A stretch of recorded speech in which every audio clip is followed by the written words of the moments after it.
3장 1절로 6절입니다.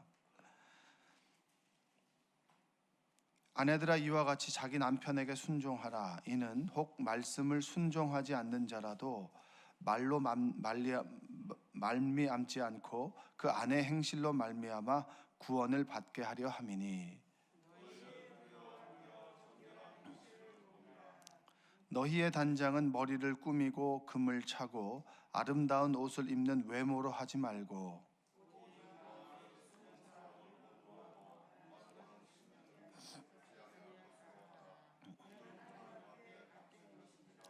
전에 하나님께 소망을 두었던 거룩한 부녀들도 이와 같이 자기 남편에게 순종함으로 자기를 단장하였나니 사라가 아브라함을 주라 칭하여 순종한 것 같이 너희는 선을 행하고 아무 두려운 일에도 놀라지 아니하면 그의 딸이 된 것이니라. 아멘. 오늘도 새벽에 나오신 여러분들을 주님의 이름으로 축복합니다. 신앙생활은 관계성을 훈련하는 그런 그 시간과 그리고 관계성을 훈련하는 장소가 바로 교회입니다. 그래서 관계를 잘 맺는 사람들은 신앙생활을 잘 하고, 그리고 관계를 잘 맺지 못하는 사람들은 신앙생활에 좀 어려움을 겪습니다. 그 베드로는 관계에 대해서 계속 얘기합니다. 그러니까 주인과 종의 관계, 그리고 우리가 겪는 권위자들과의 우리가 관계를 어떻게 맺어야 하는지, 그리고 오늘은 가정생활 속에서 아내와 남편과의 관계를 어떻게 맺어야 되느냐라고 하는 것을 이제 아내들에게 얘기를 합니다. 그래서 아내들에게 얘기를 할 때 꼭 그 부부간의 관계만이 아니라 조금 확대해서 우리가 맺는 관계 속에서 이것을 좀 해석해도 좋을 것 같습니다. 자, 그리스도인의 관계는 내가 나를 스스로 통제하는 것에서부터 하나님께서 나를 다루시는 관계로 변해가는 겁니다. 그러니까 인간관계는 이런 거야. 나를 중심으로의 관계에서 하나님께서 나를 다스리는, 컨트롤하는 관계로 변화되는 것이 바로 그리스도인의 신앙생활이고 관계의 모델입니다. 자, 모든 관계를 자신의 관점에서 생각하는 것이 아니라 하나님의 말씀이 중심이 되어서 그 관계성으로 변화되는 거죠. 어떤 사람은 좋을 때 정말 좋아요. 근데 조금 감정의 변화가 생기면 확 이게 너무 차이가 나는 사람들이 많이 있습니다. 우리 교회 생활 하다 보면. 저는 이제 되도록 많은 사람들을 만나봤는데 참 다양한 사람들이 있어요. 근데 시간을 두고 보면 항상 자신의 감정과 상황에 따라서 조금 변화되는 사람보다는 조금 일정하게 자신의 상황에 따라서 확 변하는 것이 아니라 상황에 따라서 상황을 좀 다룰 줄 알고, 그리고 관계성 속에서 자신의 감정을 다룰 줄 아는 사람이 성숙한 사람들이에요. 그리고 늘 상처받았다라고 얘기하는 사람들이 있는데 상처받은 사람들이 오히려 상처를 주는 경우들을 많이 봤어요. 그러니까 이 얘기는 뭐냐면 우리 관계성 속에는 늘 상처를 주기도 하고 받기도 하는데 그것을 상처라고 생각하지 않고 저 사람이 나에게 주는 상처라고 생각하지 않고 하나님께서 나를 다루시는 하나의 사건이다라고 생각하면 사람을 잃어버리지 않는데 꼭 스스로 상처받고 아프고 힘들다. 늘 저 사람은 이게 아니라 내가 저 사람에게 어떤 모습일까? 하나님께서는 이 상황 속에서 나를 어떻게 다루실까? 이것들을 생각하는 사람은 성숙해질 수 있는 겁니다. 여러분들이 관계 속에서 성숙한 그리스도인들 되시기를 주님의 이름으로 축복합니다. 상처 입었다면 나도 상처를 줄 수 있다. 이게 관계성이거든요. 그런데 자꾸 한 방향으로만 사람을 보면 안 돼요. 어떻게 저 사람이 나에게 이런 말을 할 수가 있어? 라고 생각한다면 나도 그 사람에게 이런 말을 해줬다라고 생각하시면 가장 좋은 관계입니다. 혹시 여러분들이 관계 속에서 힘들어하는 분들이 있다면 그 관계를 통해서 하나님께서 나를 다루신다 라고 생각하는 여러분들 되시기 원합니다.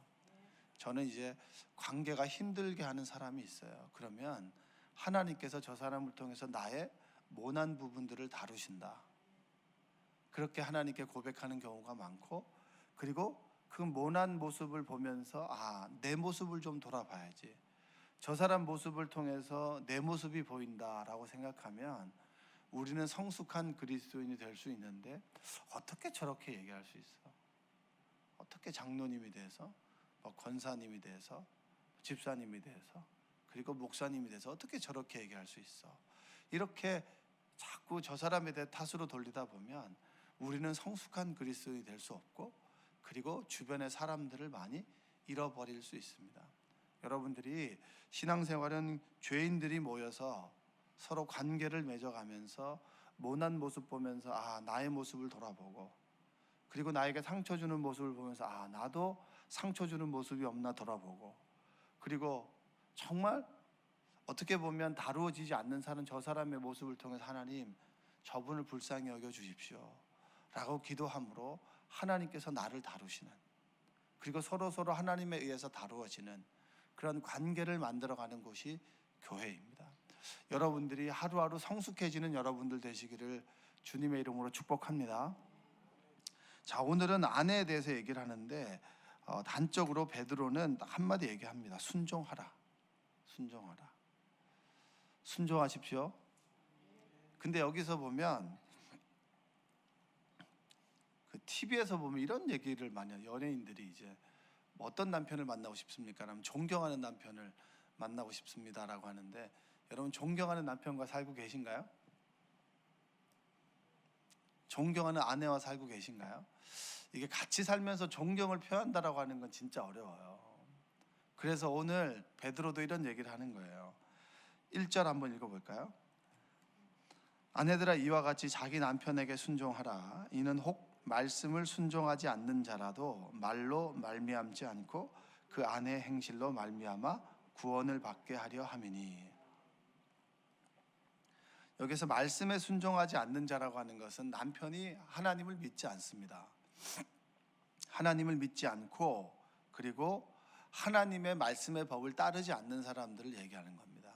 그러니까 소위 도덕적으로 훌륭할 수도 있지만 도덕적으로 훌륭하지 않을 수도 있다는 거예요. 그렇더라도 아내들이여 남편에게 순종하십시오. 남편이 좀 못났어요. 세상적인 기준으로 보면 좀 못났습니다.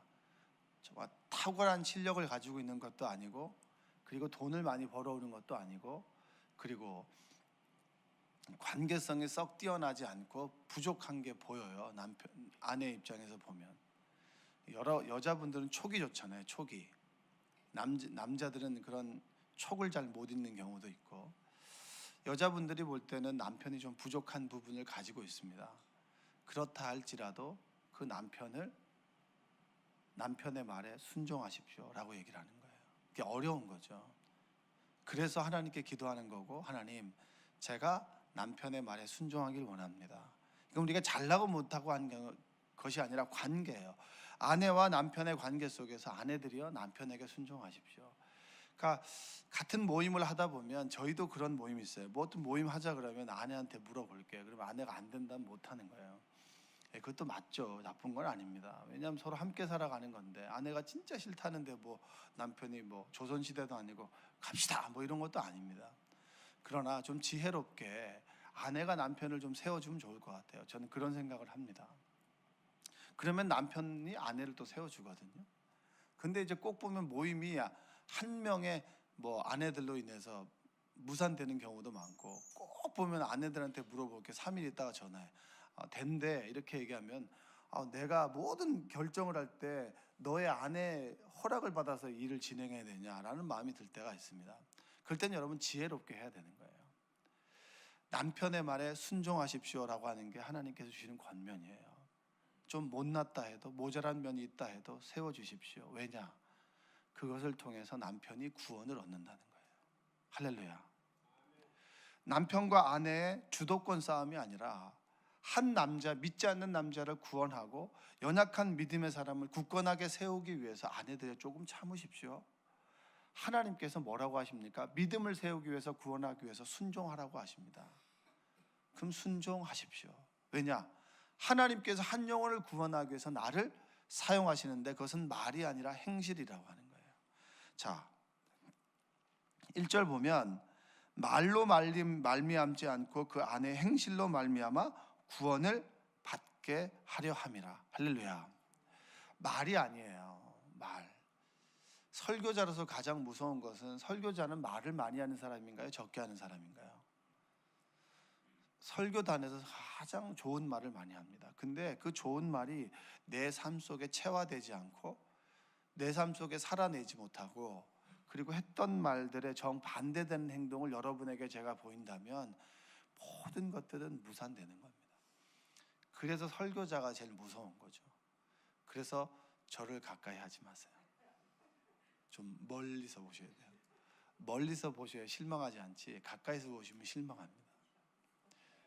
항상 말은 쉬운데 행실은 어려운 거예요. 설교자로서 가장 부끄러운 거예요. 설교를 준비하고 그 말씀을 나에게 적용해 보면 참 부족합니다. 그렇기 때문에 주님, 부족한 자를 쓰셨으니 하나님께서 알아서 하십시오. 하나님께서 저의 부족한 것들은 좀 가려주시고 하나님, 저를 통해서 하나님의 은혜가 선포되기를 원합니다 라고 기도하는데, 여러분, 관계는 말이 아니라 행동입니다. 말이 아니라 삶입니다. 한번 따라서 해볼까요? 말이 아니라 삶입니다. 사람을 변화시키는 것은 좋은 미사여구를 통해서 그 사람에게 좋은 말을 하는 것이 아니라 내 삶 속에 어떤 행동을 하느냐, 그렇게 본다면 여러분이나 저는 다 부끄러운 사람들이에요. 내 삶을 통해서 사람들이 변화되고 또 내 삶을 통해서 사람들이 실족하기도 한다는 거예요. 그랬을 때 늘 우리의 행동 거지와 말을 조심하고 성령께서 내 행동과 내 말을 컨트롤하도록, 내가 주님께 내 삶을 온전히 맡길 때 나를 통해서 다른 영혼이 구원을 얻을 수 있다라고 하는 겁니다. 정말 사람들 앞에서는 정말 좋은 말을 하는데 집에 가서 그리스도인의 모습이 아니야. 내 자녀들이 엄마를 보고 아빠를 볼 때 정말 교회에서는 인자한데 집에 가서는 아니야. 여러분, 그렇다면 참 곤란하죠. 저도 가장 큰 그게 이제 저에게 있어서 기도 제목 중에 하나입니다. 겉으로는 사람들은 여러분한테는 좋은 모습을 볼 수 있지만 가정에서 어떻게 모습이 저희 모습 아니겠습니까? 제 아들과 제 아내가 보는 모습이 제 모습 아니겠어요? 목사 박근진인지 아니면 인간 박근진인지 이게 판가름 되지 않겠습니까? 베드로는 그걸 얘기를 하는 거예요. 가장 사적인 공간이고 다른 사람에게 침범받지 않는 그 남편의 자리에서, 아내의 자리에서 여러분들은 말로써 행실을 하십니까? 아니면 정말 마음과 모든 것, 뜻과 것을 다하여 행동을 하십니까? 이것을 묻고 있는 거예요. 그런데 중요한 것은 구원은 내 삶을 통해서 저 사람이 나를 본받게 된다. 여러분의 삶이, 여러분의 행실이 날마다 하나님의 말씀으로서 다루어지기를 주님의 이름으로 축복합니다. 지금은 부족하다 할지라도, 지금은 하나님 앞에 부끄럽다 할지라도 날마다 하나님 말씀 앞에서 회개하고, 하나님, 주님께서 내 삶을 인도해 주십시오. 주님께서 나의 삶을 인도해 주시지 않는다면 너무나 부끄럽습니다. 나로 인해 다른 사람이 실족할까 두렵고 내가 나의 모습을 봐도 부끄럽습니다 라고 하는 고백을 통하여 하나님께서 내 삶을 이끌어갈 수 있도록 여러분들이 날마다 변해가는 여러분들 되시기 원합니다. 자, 2절과 3절 한번 읽어보겠습니다. 시작. 너희의 두려워하며 정결한 행실을 봄이라. 너희의 단장은 머리를 꾸미고 금을 차고 아름다운 옷을 입는 외모로 하지 말고, 4절 읽을게요. 오직 마음에 숨은 사람을 온유하고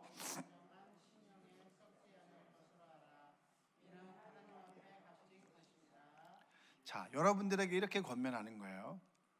좋은 옷을 입고 이쁜 옷을 입는 것도 전 나쁘지 않다고 생각합니다. 뭐 하나님 주신 육신을 잘 꾸미는 것도 좋죠. 예쁘게 화장하는 것도 좋고, 뭐 그렇다고 해서 사치를 통해서 뭐 정말 그런 것은 전 좀 반대예요. 뭐 몇백만 원짜리, 뭐 몇천만 원짜리 이런 그런 것 말고 자신의 몸을 꾸미는 거 좋습니다. 그러나 그것보다 더 중요한 것은 내면을 기경하라는 거예요. 여러분의 마음을 하나님 말씀으로 자꾸 갈아엎으라는 거예요. 속사람을 온유한 사람으로 변화시키라고 하는 겁니다. 온유함이라고 하는 것은 하나님 말씀에 나를 비추어 봤을 때, 나는 정말 아니다. 내가 정말 말씀 가운데 살아가지 못하는구나 라고 하는 애통하는 마음 이후에 성령께서 우리와 함께 하심으로 하나님께서 애통하는 그 마음 위에 부어주시는 평안함이 온유함이에요. 그러니까 내 승질대로 살아가는 것이 아니라 내 성질이 하나님에 의해서 다루어지는 겁니다. 내 성질이 죽는 게 아니에요. 여러분, 욱하는 성질은 여러분 다 가지고 있어요. 사람마다, 기질마다. 어떤 사람은 욱하진 않지만 다른 성품을 가지고 있고, 어떤 사람은 욱하는 성품, 그건 타고나는 거예요. 그러나 그것들이 하나님 말씀에서 다루어지는 거죠. 횟수가 덜해지고 늘 회개하고 다루어진. 여러분의 속사람을 날마다 다루고 가십시오. 여러분이 겉모습을 치장하는 것만큼 더 중요하고 더 평생 신경 써야 되는 것은 뭐냐면 내 속사람이 날마다 주님 안에서 다루어지는 겁니다. 우리의 피부는 나이가 들어감에 따라서, 나이를 먹음에 따라서 좀 아프기도 하고 쭈글쭈글해지고, 아무리 꾸며도 20대만 못하죠. 그럴 때 우리는 외모를 꾸미기보다 이제 속사람을 꾸며서 내 속마음 가운데 그리스도의 향기가 드러날 수 있도록 날마다 여러분의 마음을 기경해 나가라는 거예요. 그것이 베드로가 하나님의 말씀을 정말 핍박받는 사람들에게 주는, 오늘도 말씀을 가지고 어려움을 당하는 이들에게 주는 권면이에요. 여러분, 힘들어도 여러분의 마음의 밭을 갈아보십시오. 힘들어도 여러분의 마음을 하나님께서 주관하실 수 있도록 여러분의 마음을 인도해 나가도록 부탁하십시오. 여러분이 날마다 여러분의 마음이 다루어지길 원합니다. 남편에게 아내로서의 어떤 모습을 가지고 있나요? 늘 긁는 사람인가요? 단점을 긁어내는 사람인가요? 아니면 단점은 좀 가려주는 사람인가요? 하나님께서는 우리의 허물을 가려주셨는데 자꾸 우리는 다른 사람들의 허물을 드러내는 거예요. 자기 개발에 보면 여러분, 강점을 강화시키라는 거지 약점을 보완하라고 얘기하지 않아요. 약점은 그냥 약점으로 인정하셔야 됩니다. 정말 그 약점이 다른 사람에게 상처를 주거나 아픔을 주는 것이라 아니라면, 그것이라면 고쳐야 되고, 그것이 아니라면 내 장점을 더욱더 부각시켜서 단점을 가려주라는 거예요. 그게 바로 여러분 자기개발서에서 얘기하는 것이고, 주님의 말씀으로 하자면 허물을 덮어주라는 거예요. 허물은 얘기하지 말고 잘하는 것은 자꾸 다독거려줘라. 그래 사람이 성장한다는 겁니다. 근데 사람들은 자꾸 단점을 끄집어내는 거예요. 단점을.